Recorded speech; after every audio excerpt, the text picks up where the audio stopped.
श्री कृष्ण चैतन्य प्रभु नित्यानंद श्री अद्वैत गदाधर श्रीवासादि गौर भक्तवृंद। हरे कृष्ण कृष्ण कृष्ण हरे हरे, हरे राम राम राम हरे हरे।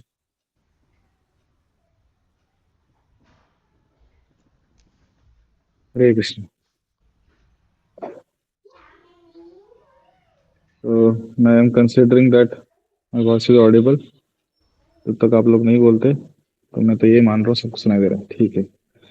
तो श्रीमद् भागवतम हमने स्टार्ट किया है। तो पिछली बार हमने चर्चा की थी नारद मुनि के बारे में, किस प्रकार वेद व्यास जी को प्रेरणा मिली श्रीमद् भागवतम ग्रंथ की रचना करने की। शौनक आदि ऋषि ने कैसे सूत गोस्वामी को पूछा, ये सब चर्चा हमने की।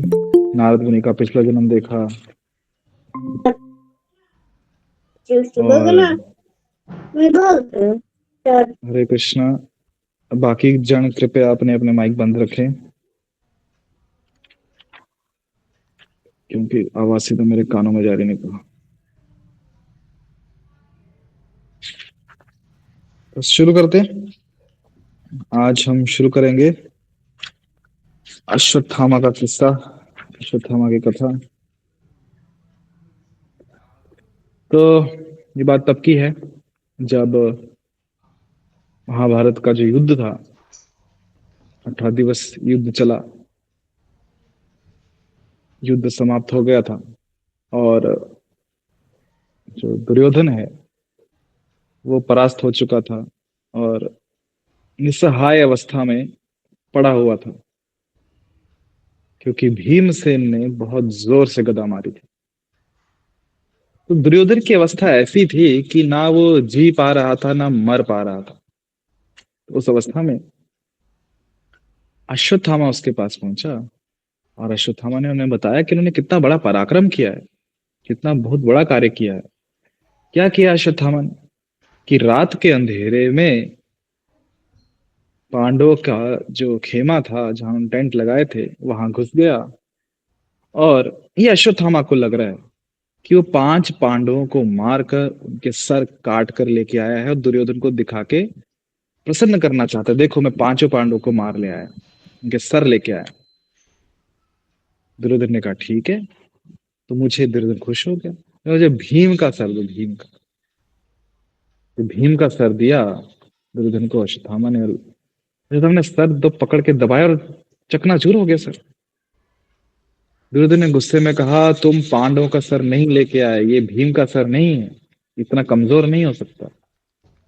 तब समझ में आया कि अश्वत्थामा 5 पांडवों को नहीं बल्कि उनके जो बच्चे हैं उन बच्चों का सर लेके आ गया हो। तो दुर्योधन को भी बहुत बुरा लगा कि अश्वत्थामा तुमने क्या किया, वंश परंपरा आगे कैसे चलेगी, तुमने बच्चों को मार दिया। ये थे बच्चे जो सो। तो ये बात जब पांडवों को पता चली कि अश्वत्थामा ने ऐसा क्रूर कार्य किया है तो सबको बहुत क्रोध आया। द्रौपदी बहुत रो रही थी कि उसके पुत्रों की हत्या हो गई इतनी निर्दयी तरीके से।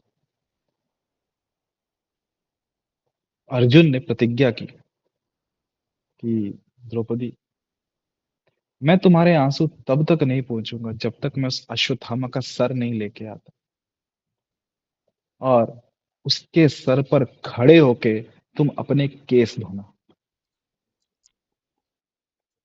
भगवान कृष्ण को भी बहुत क्रोध आया था, सभी पांडवों को बहुत क्रोध आया था। और अर्जुन निकल पड़े और पार्थ सारथी भगवान श्री कृष्ण, उन्होंने रथ को संभाला और दोनों चल पड़े अश्वत्थामा का वध करने। जब अश्वत्थामा को समझ में आया कि मेरे पीछे आ रहे हैं कृष्ण और अर्जुन, अश्वत्थामा अपने रथ की गति बढ़ा दी और कृष्ण और अर्जुन ने भी अपने रथ की, कृष्ण ने भगवान ने अर्जुन के रथ की गति बढ़ाई। पर जो अश्वत्थामा के रथ के घोड़े थे वो थक गए और ज्यादा गति नहीं पकड़ पाए। जब अर्जुन को अपने करीब आते हुए देखा तो भय के कारण अश्वत्थामा ने अर्जुन पर ब्रह्मास्त्र त्याग दिया, या ब्रह्मास्त्र छोड़ दिया, उससे आक्रमण किया। और जब ब्रह्मास्त्र आक्रमण हुआ अर्जुन के ऊपर और अर्जुन देख रहे हैं कि इतना प्रकाश कैसा है ये, तो श्री कृष्ण अर्जुन को बताते हैं कि अश्वत्थामा ने ब्रह्मास्त्र छोड़ा है। तो इसका उपाय क्या है कि तुम्हें भी ब्रह्मास्त्र छोड़ना पड़ेगा, अन्यथा ये संभव नहीं है कि उसका कुछ उससे बचा जा सके। अर्जुन ने कृष्ण को प्रणाम किया, मंत्रोच्चारण किए और प्रतिकार स्वरूप में अर्जुन ने भी ब्रह्मास्त्र छोड़ा। दोनों ब्रह्मास्त्र आपस में टकराए, जो ऊर्जा उसमें से निकली, जो ताप उसमें से निकला, वो तीनों लोगों को तपा रहा था, झुलसा रहा था। ये ब्रह्मास्त्र जो आजकल हम देखते हैं ना, कि हम सोच कल्पना कर सकते हैं कि ब्रह्मास्त्र क्या होता है। तो आज के समय में जो हम न्यूक्लियर वेपन्स होते हैं ना, एटॉमिक बॉम्ब, ये सब, उसका एक एडवांस्ड वर्जन था ब्रह्मास्त्र। जैसे हम जानते हैं हिरोशिमा और नागासाकी में दो बॉम्ब गिरे थे, अमेरिका ने गिराए थे एटम बॉम्ब। कितनी तबाही हुई थी, आज भी हमारे रेडिएशंस मिलते हैं। पर ये कैसे एडवांस है ब्रह्मास्त्र कि इसको कंट्रोल किया जा सकता है। एटम बम को आज की डेट में हम कंट्रोल नहीं कर सकते। तो जहां पे गिराया वहां तबाही तबाही होगी। पर ब्रह्मास्त्र कंट्रोल किया जाता है। एटम बम को एक बार छोड़ दिया तो छोड़ दिया। पर ब्रह्मास्त्र को जो छोड़ दिया ना, उसको वापस भी ले सकते हैं। और उसको हम इतना उसमें मॉनिटरिंग कर सकते हैं, इतना उसको टारगेट फिक्स कर सकते हैं कि कितना हमने नुकसान पहुंचाना है। पूरी सृष्टि तबाह करनी है या फिर केवल एक व्यक्ति को मारना है, उस पर हम कंट्रोल कर सकते हैं। ये एडवांस टेक्नोलॉजी थी उस समय, जो आज के समय में उतना देखने को नहीं मिलता। पर अश्वत्थामा ने जब ब्रह्मास्त्र त्याग दिया, छोड़ दिया अर्जुन के ऊपर, और अर्जुन ने भी जो ब्रह्मास्त्र है वो छोड़ दिया, तो समस्या भी आगे आई। क्या समस्या आई?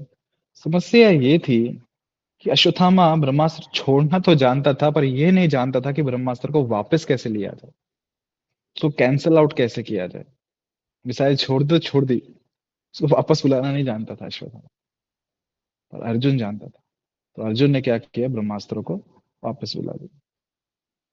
पर अश्वत्थामा को तो छोड़ेंगे नहीं, तो अश्वत्थामा को बंदी बना के, उसको बांध के लेके आए और द्रौपदी के सामने प्रस्तुत कर दिया कि ये रहा हमारे बच्चों का हत्यारा। जब द्रौपदी ने देखा कि अश्वत्थामा को कैसे बांधा हुआ है, एक पशु के समान, जिस प्रकार एक पशु को बांध देते हैं ना, उसी प्रकार अश्वत्थामा को बांधा हुआ। जब ये देखा तो द्रौपदी ने अर्जुन से कहा कि इन्हें सबसे पहले इन्हें खोलो, आपने इन्हें बांध के क्यों रखा है ऐसे पशुओं की तरह? ये इस योग्य नहीं है कि इन्हें बांधा जाए। क्योंकि ये कौन है?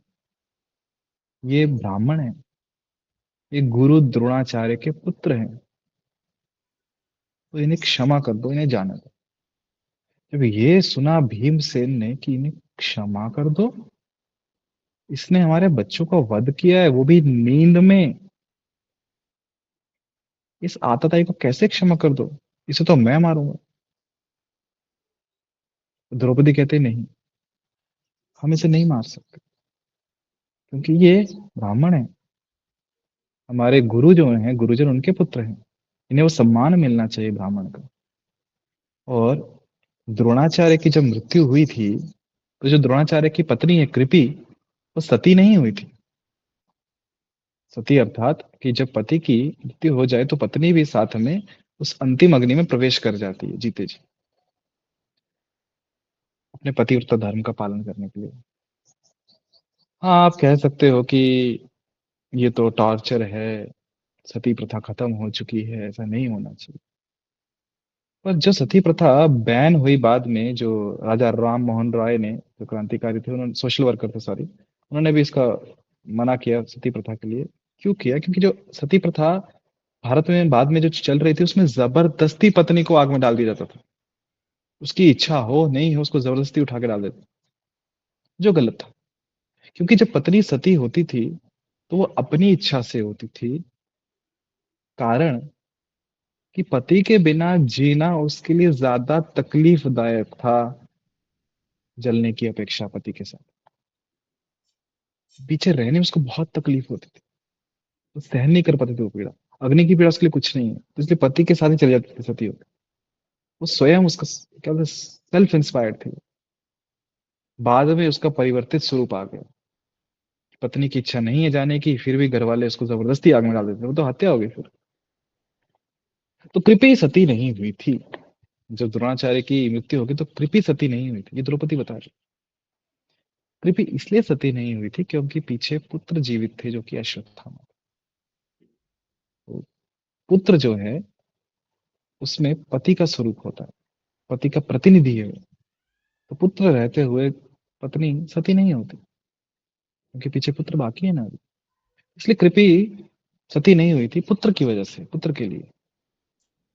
परंतु यदि आप लोग इस अश्वत्थामा को, द्रोणाचार्य के जो एकमात्र पुत्र है, इनका वध कर दोगे तो कृपि किसके लिए जीवित रहेगी? पुत्रों की हत्या होने का, पुत्रों के मतलब माता पिता जीवित हैं उनके रहते हुए, माँ के रहते हुए पुत्र की हत्या हो जाए, पुत्र मर जाए, इसका दुख मुझसे बेहतर कौन जान सकता। और मैं नहीं चाहती कि जो दुख से मैं गुजर रही हूँ, जो दुख मुझ पे बीत रहा है, वही दुख कृपि पे भी बीते। क्योंकि पुत्रों से वियोग का दुख मैं जानती हूँ, इसलिए मैं नहीं चाहती कि उसे भी ऐसा दुख हो कृपि को। इसलिए आप इसे छोड़ दो, इसे खोल दो, इसे छोड़ दो, इसे जाने दो, इसे क्षमा कर दो। मैंने क्षमा कर दी। भीमसेन को क्रोध आया, ऐसे कैसे क्षमा कर दो, मैं तो इसको मार दूंगा। भीमसेन आगे भी बढ़े मारने के लिए, बीच बचाव में द्रौपदी आ गई। द्रौपदी रोक रही, नहीं आप इसे नहीं मारोगे। अर्जुन को भी क्रोध आ रहा है, ऐसे कैसे नहीं मारेंगे। तो यहाँ पे भीमसेन अश्वत्थामा को मारने जा रहे हैं, द्रौपदी बीच में आ गई कि आप नहीं मारोगे। पर द्रौपदी कितना मुकाबला करेगी भीमसेन का? भीमसेन में कितनी शक्ति, 1000 हाथियों की शक्ति, और ये स्त्री कैसे रोक लेगी? तो बीच बचाव में कृष्ण आ गए और उन्होंने भीम को रोका। पर दंड तो मिलना चाहिए अश्वत्थामा को, ठीक है हम उसे जान से नहीं मारेंगे, पर दंड तो मिलना चाहिए। कृष्ण ने अर्जुन को इशारा किया, अर्जुन उसे दंडित कर। क्या दंड दिया जाए? कहते हैं जो सम्माननीय व्यक्ति है, जिसका बहुत समाज में सम्मान है, उसका यदि अपमान हो जाए ना, तो उसके लिए मृत्यु से भी बढ़कर होता।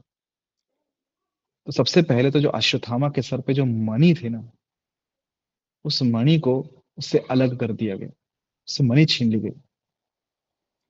उससे हुआ ये कि अश्वत्थामा का जो तेज था शरीर का, जो पहले ही ऐसे हत्या करने से जा चुका था, अब उसकी शक्ति भी और कम होने लगी। उसका मणि निकाल लिया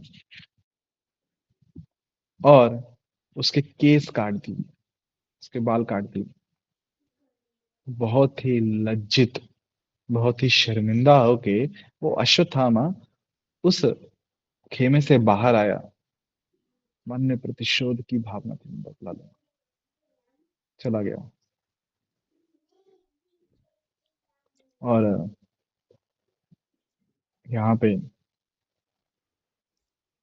जो पांडव थे और कृष्ण थे, युद्ध खत्म हो गया, अश्वत्थामा को सबक सिखा दिया। अभी जो युधिष्ठिर महाराज हैं, वो परेशान है। युधिष्ठिर महाराज क्यों परेशान है? वो ये सोच रहे हैं कि जो मुझे अभी राज सिंहासन मिला है, तो किस कारण से मिला है? कि मैंने बहुत लोगों की हत्या की। 18 अक्षौहिणी सेना, कितने लोग मारे गए। तो ये जो लोग मारे गए, युधिष्ठिर महाराज इसे कारण समझ रहे थे, किसे? अपने आप को कारण समझ रहे थे कि ये लोग मेरे कारण मरे हैं, और जो मैं राजस्व कभी लूंगा, ये इसी कारण होगा कि मेरी वजह से इतने लोग मारे गए। तो अपने आप को उसका दोषी ठहराने लगे। तो भगवान स्वयं श्री कृष्ण, उन्होंने युधिष्ठिर महाराज को समझाने का बहुत प्रयास किया कि आप कारण नहीं हो इस, जो भी अभी इतने लोगों की हत्या हुई है, इतने लोग मारे गए, आप कारण नहीं हो। स्वयं व्यासदेव ने समझाया किसको? युधिष्ठिर महाराज को। फिर भी युधिष्ठिर महाराज का मन नहीं मान रहा। यहाँ तक कि 3 अश्वमेध यज्ञ किए युधिष्ठिर महाराज ने, भगवान श्री कृष्ण ने करवाया उनसे, 3 अश्वमेध यज्ञ करवाया। पर फिर भी कृष्ण जी समझा रहे हैं, व्यासदेव जी समझा रहे हैं। सोचिए ना, जो हमारे हृदय में परमात्मा स्वरूप है भगवान श्री कृष्ण, वो समझा रहे हैं, फिर भी युधिष्ठिर महाराज का मन नहीं मान रहा। ये युधिष्ठिर महाराज पूरी तरह विचलित अवस्था में हैं कि क्या किया जाए। यहाँ पे उसके बाद भगवान श्री कृष्ण ने निर्णय लिया कि अभी मैं द्वारका जाता हूँ। द्वारका जाऊंगा क्योंकि काफी समय से द्वारका से निकले हैं, तो वापस द्वारका जाते हैं। तैयारी होने लगी, पूजा वगैरह सब हो गई, द्वारका जा रहे हैं। और तभी चिल्लाती हुई, क्रंदन करती हुई, रोती हुई उत्तरा श्री कृष्ण के पास पहुंची कि रक्षा करो, केशव रक्षा करो। मुझे मेरी चिंता नहीं है, पर जो मेरे गर्भ में जो शिशु है ना, उसकी रक्षा करो। पर किससे? किससे? एक ब्रह्मास्त्र आ रहा है, जो छोड़ा किसने है? अश्वत्थामा ने। इसलिए उत्तरा भगवान श्री कृष्ण के पास जाती है, क्योंकि वो देख पा रही कि तो एकदम प्रचंड अग्नि जैसा बाण आ रहा है। कहते कि रक्षा करो। और भगवान श्री कृष्ण समझ जाते हैं कि अश्वत्थामा ने अस्त्र छोड़ा है किसको मारने के लिए? जो पांडवों का आखिरी वंशज है, उसका हत्या करने के लिए। अपने प्रतिशोध की ज्वाला में जल रहा है। तो भगवान श्री कृष्ण जिन्होंने प्रतिज्ञा ली थी कि मैं अस्त्र शस्त्र नहीं उठाऊंगा, वो कृष्ण, वो केशव, वो अच्युत उत्तरा के गर्भ में प्रवेश किए और वहां पे सुदर्शन चक्र का आवाहन किया और उस ब्रह्मास्त्र को अपने सुदर्शन चक्र से पूरा उसके प्रभाव को खत्म कर दिया। और जिस बालक का जन्म हुआ, उसका नाम पड़ा परीक्षित।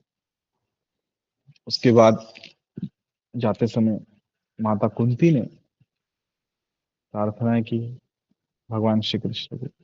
तो प्रार्थनाएं बहुत ही सुंदर है। तो मैं उन प्रार्थनाओं को अनुवाद पढ़ता हूँ यहाँ पे, आप सुनिए। कुंती देवी कहती हैं, हे श्री कृष्ण, आप आदि पुरुष हो और भौतिक गुणों के प्रभाव से पूरी तरह परे हो। मैं आपको प्रणाम करती हूँ। जिस प्रकार मंच पर अभिनय करने वाले नट को, मतलब एक्टर्स को, पहचाना नहीं जा सकता है, उसी प्रकार आप भौतिक इंद्रियों की पहुंच से परे हो और आपको केवल वे भक्त एवं अध्यात्मवादी ही समझ सकते हैं जो पूरी तरह भौतिक कलमश से शुद्ध हो चुके हैं। फिर भला मुझ जैसी अबला के लिए आपको सही सही समझ पाना किस प्रकार संभव है? हे भगवान, आपकी नाभि कमल पुष्प के समान सुंदर है। आप सदैव कमल पुष्पों की माला से सुसज्जित रहते हैं। आपके नेत्र कमल पुष्प के समान शीतलता प्रदान करते हैं तथा आपके चरण कमल पुष्पों से अंकित हैं। मैं आपको नमन करती हूँ। आपने अनेक भयावह स्थितियों से मेरे पुत्रों की रक्षा की है और कभी-कभी आपने हमें अश्वत्थामा के ब्रह्मास्त्र से भी बचाया है। परंतु मेरी तो यही इच्छा है कि हमारे ऊपर ये सब विपदाएं बार-बार आएं, जिससे हमें बार-बार आपका दर्शन प्राप्त हो सके।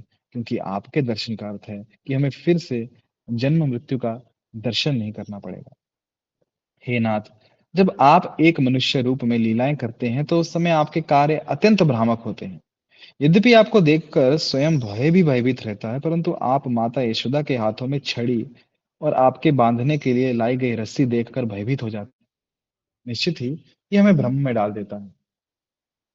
ये स्वामी, आपने अपना मिशन पूरा कर लिया है और सबसे महत्वपूर्ण ये है कि आपने अपने रूप के विषय में समस्त भ्रामक दर्शनों एवं सिद्धांतों को खंड खंड कर दिया है। आपने ऐसी अद्भुत लीलाएं की हैं जिनका हम निरंतर श्रवण एवं कीर्तन कर सकते हैं। हम पूरी तरह से आपकी कृपा पर अवलंबित हैं। फिर भी क्या आप हमें छोड़कर चले जाएंगे? आपकी सर्वमंगलमय उपस्थिति के बिना यहाँ सब कुछ असार और निरर्थक रह जाएगा, क्योंकि यहाँ दिखने वाला समस्त ऐश्वर्य केवल आपके कृपा भरे दृष्टिपात के कारण ही है। हमारा साम्राज्य इसलिए सुंदर दिखाई देता है क्योंकि यह आपके चरण कमलों के चिन्हों से अंकित है। इसलिए जब आप यहाँ से चले जाएंगे तो यह साम्राज्य फिर ऐसा नहीं दिखाई देगा। मैं आपसे निवेदन करती हूँ कि आप मेरे पुत्रों तथा वृष्णिवंशियों के प्रति मेरी आसक्ति को काट दीजिए, जिससे मेरा मन एकाग्र हो और उसी प्रकार आपकी ओर आकर्षित होता रहे जिस प्रकार गंगा का प्रवाह निरंतर समुद्र की ओर बहता है। श्रीमती कुंती की प्रार्थनाएं भगवान सुने और मंद मंद मुस्कुराए। शॉर्ट में मैं आपको प्रार्थना बताऊँ, अब डिटेल में श्रीमद् भागवतम के पहले स्कंद के 8वें अध्याय में का सुन सकते हैं, सॉरी पढ़ सकते हैं। ऐसा कुंती महारानी ने प्रार्थना की। तो उसके बाद हाँ, तो हम चर्चा कर रहे थे महाराज युधिष्ठिर कितने शोक में हैं कि सब दुखी जो है मतलब जो इतना नरसंहार हुआ महाभारत के युद्ध में, वो अपने आप को मान रहे हैं। तो भगवान श्री कृष्ण ने युधिष्ठिर महाराज को एक सलाह दी। क्या सलाह दी? चलो हम सब चलते हैं कहाँ पे? भीष्म पितामह की तरफ, उनकी ओर जाते हैं, क्योंकि युद्ध खत्म हो चुका है और वहां बाणों की शैया पे पितामह भीष्म हैं। उनके पास जाते हैं, उनसे मार्गदर्शन प्राप्त करते हैं। और उसके लिए भगवान श्री कृष्ण ने युधिष्ठिर महाराज को आदेश दिया कि अब हम पूरे शाही ठाठ बाट से जाएंगे, पूरी तरह सुसज्जित हो जाओ, क्योंकि ये देखकर युधिष्ठिर महाराज को बहुत आनंद होगा, क्योंकि वो दिल से चाहते थे कि पांडव जीते और राज्य करें। जब पांडवों को वैसा सुसज्जित और फुल पूरे ऐश्वर्य में देखेंगे ना, बहुत आनंद मिलेगा उनको।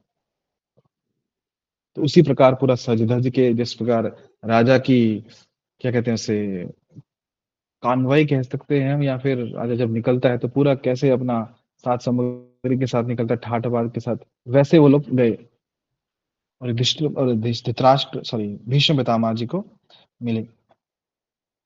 जब भीष्म पितामह ने देखा कि पांडव आए हैं, कृष्ण आए हैं, युधिष्ठिर महाराज आए हैं, तो बहुत आनंदित हुए और कहने लगे कि आप जैसे, युधिष्ठिर महाराज को संबोधित करते हुए विशेषकर सभी पांडवों के जो रिप्रेजेंटेटिव है, कि आप जैसे पुण्यात्मा, मतलब इतने आप लोग सत्यवचनीय हो, धर्म के पालक हो, आपको भी कितनी, आपको और कुंती महारानी को, द्रौपदी को कितनी मुश्किलों का सामना करना पड़ा, कितनी कठिनाइयों का सामना करना पड़ा, पर आपके साथ कृष्ण थे। क्योंकि कृष्ण आपके साथ थे, इसलिए इतनी कठिनाइयों के बीच भी आप टिके रहे, आप बने रहे, आप सुरक्षित रहे। ये भीष्म पितामह कह रहे हैं किनको? पांडवों को, युधिष्ठिर महाराज को। और युधिष्ठिर महाराज कहते हैं कि युधिष्ठिर, तुम शोक मत करो, कि तुम ये मत सोचो कि तुम्हारी वजह से नरसंहार हुआ, इतने लोग मारे गए, क्योंकि ये संसार में जो होता है वो काल सब कुछ करवाता है, सब काल के नियंत्रण में होता है। और जो काल है वो किसके नियंत्रण में है? वो स्वयं भगवान श्री कृष्ण के नियंत्रण में है। इसलिए तुम अपने आप को इसका जिम्मेदार मत ठहराओ कि भगवान की इच्छा से हुआ था। यहाँ तक कि बड़े बड़े ऋषिगण भी भगवान की इच्छा के आगे कुछ नहीं कर सकते, ना कुछ कर सकते हैं, ना कुछ समझ पाते हैं।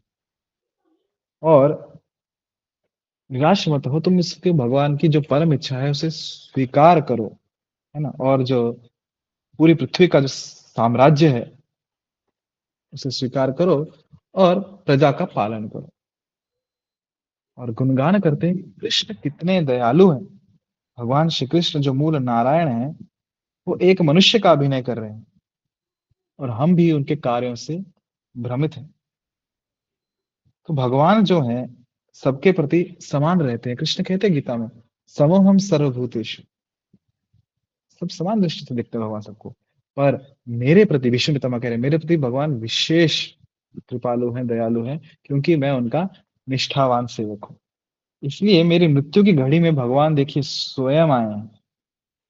हे भगवान, मेरी तो बस यही कामना है कि शरीर त्याग करते समय मैं अपने नेत्रों से आपके सुंदर स्वरूप का दर्शन करते रहूं, आपका मुस्कुराता चेहरा देखते रहूं, जो एक उदय होने वाले सूर्य के समान लालिमा युक्त है। बस वो दर्शन करते समय शरीर त्याग दूं। उसके बाद भीष्म पितामह युधिष्ठिर महाराज को बहुत सारा ज्ञान देते हैं, श्रीमद् भागवतम में है, महाभारत में भी है, राज्य कैसे करना चाहिए, और सब अलग अलग प्रैक्टिकल नॉलेज को देते हैं।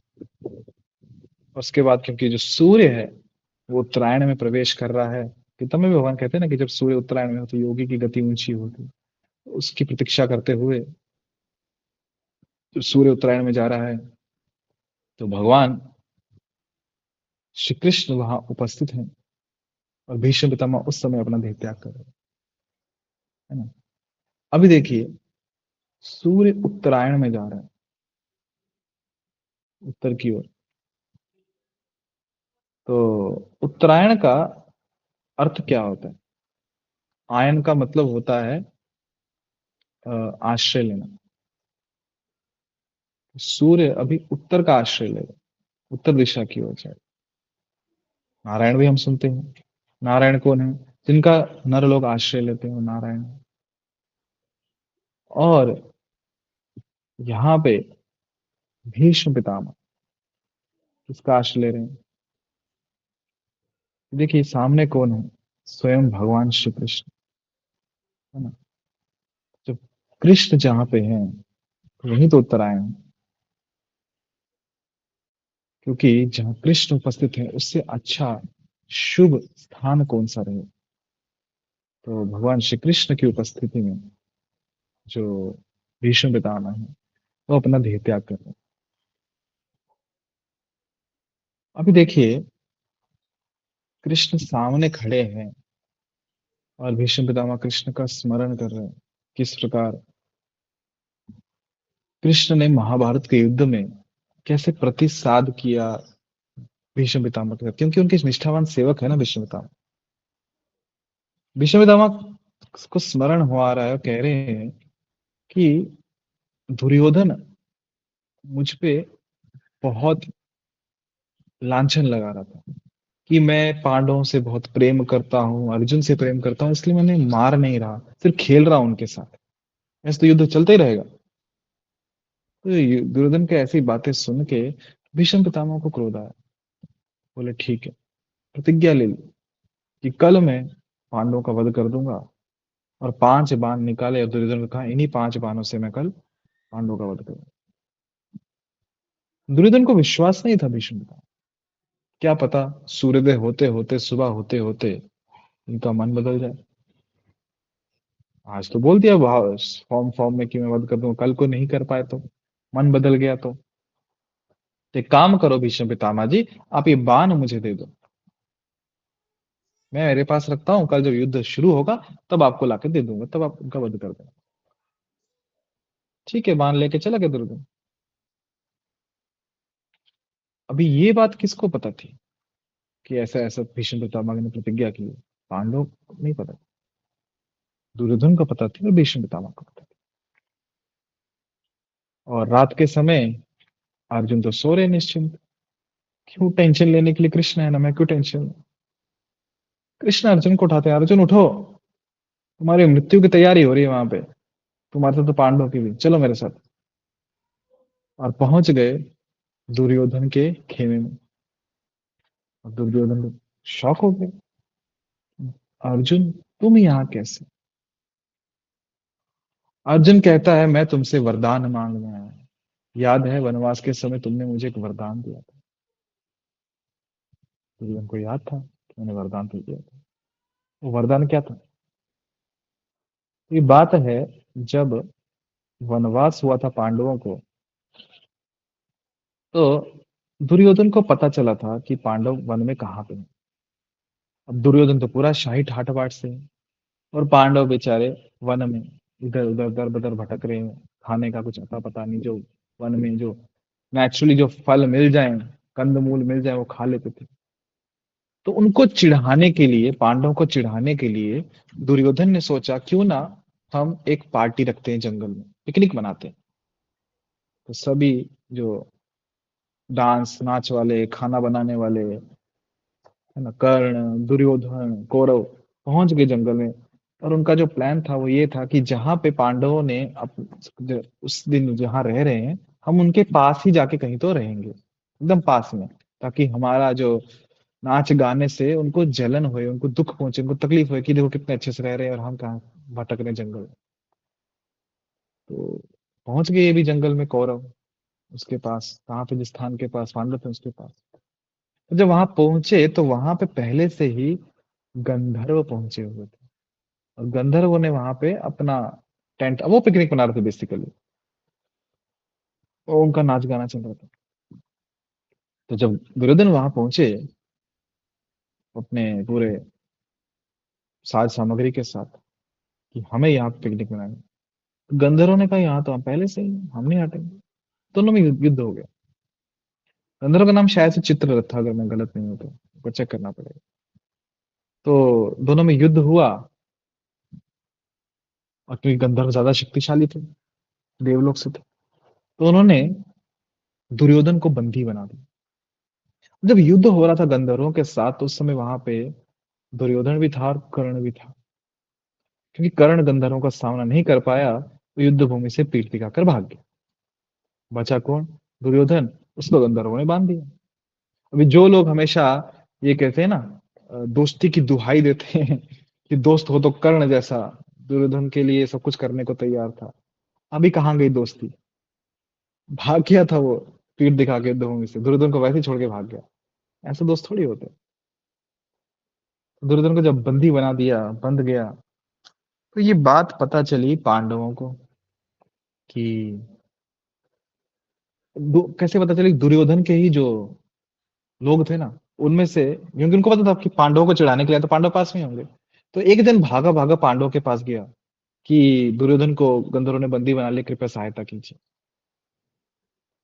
अब जब ये बात पांडवों को पता चली, विशेषकर भीम को और अर्जुन को, बहुत खुश हुए। अच्छा हुआ दुर्योधन के साथ, बहुत बढ़िया हुआ, ऐसे ही होना चाहिए, हमें चिढ़ाने आया था ना, बंद गया, बंधे रहे थे बंदी बन के।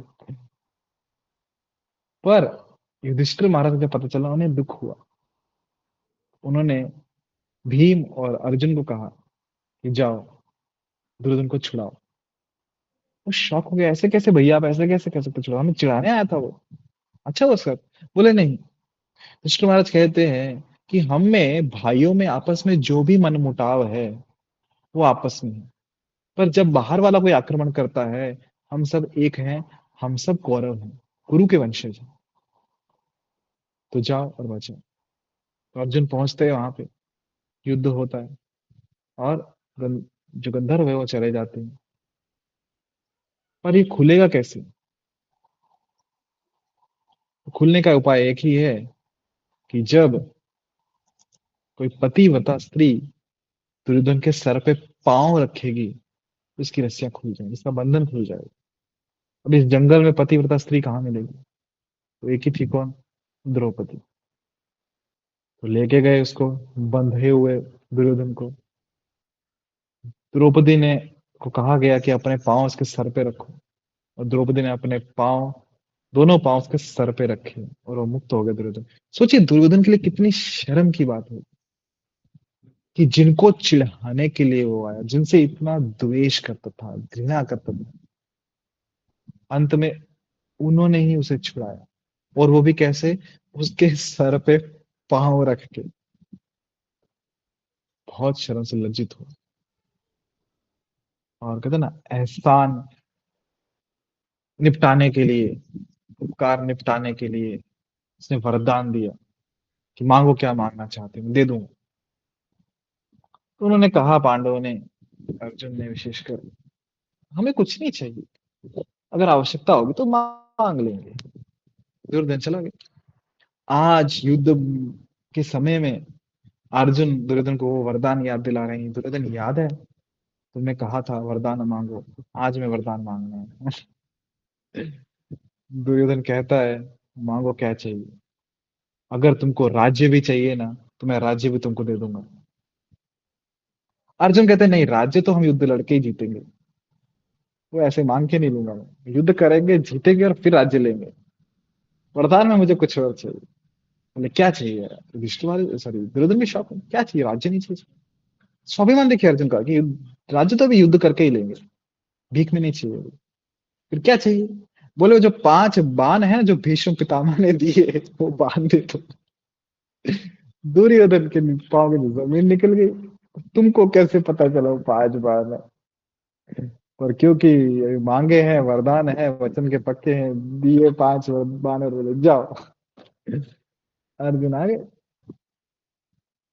सुबह हुई, भीष्म पितामह पहुंचे दुर्योधन के पास। दुर्योधन, लाओ 5 बाण, मैंने प्रतिज्ञा की थी। दुर्योधन कहता है, 5 बार नहीं है, गए हो? कहाँ गए? बोले, अर्जुन आया था, लेके चला गया। कृष्ण और अर्जुन आए थे। भीष्म पितामह समझ के, ये कृष्ण का ही किया धरा सब, तो और कौन जानता था कि बाण, ऐसी कुछ प्रतिज्ञा हुई है और बाण दिए दुर्योधन को। बस फिर क्या था, भीष्म पितामह ने कर ली प्रतिज्ञा एक और, कि आज के युद्ध में पार्थ सारथी पार्थ को नहीं बचा पाएंगे। आज मैं पार्थ का वध करूंगा, अर्जुन का वध करूंगा। या तो भगवान ने प्रतिज्ञा की ना कि अस्त्र शस्त्र नहीं उठाओगे युद्ध में, या तो उनको अस्त्र शस्त्र उठाने पे मजबूर कर दूंगा, क्योंकि अगर यदि वो अस्त्र शस्त्र नहीं उठाएंगे तो मैं मार दूंगा अर्जुन। और फिर जो युद्ध आरंभ हुआ, जो ताकत से भगवान ने युद्ध किया, सॉरी, जो ताकत से भीष्म पितामह ने युद्ध किया, जो बाणों की बौछार लगाई, अर्जुन कुछ कर ही नहीं पा रहे थे। और जब भगवान श्री कृष्ण ने देखा कि अर्जुन भीष्म पितामह के बाणों को संभाल नहीं पा रहे, कि अर्जुन कुछ कर क्यों नहीं पा रहे, अर्जुन असहाय क्यों हो गए, तो कृष्ण से रहा नहीं गया, वो तुरंत रथ से नीचे कूदे।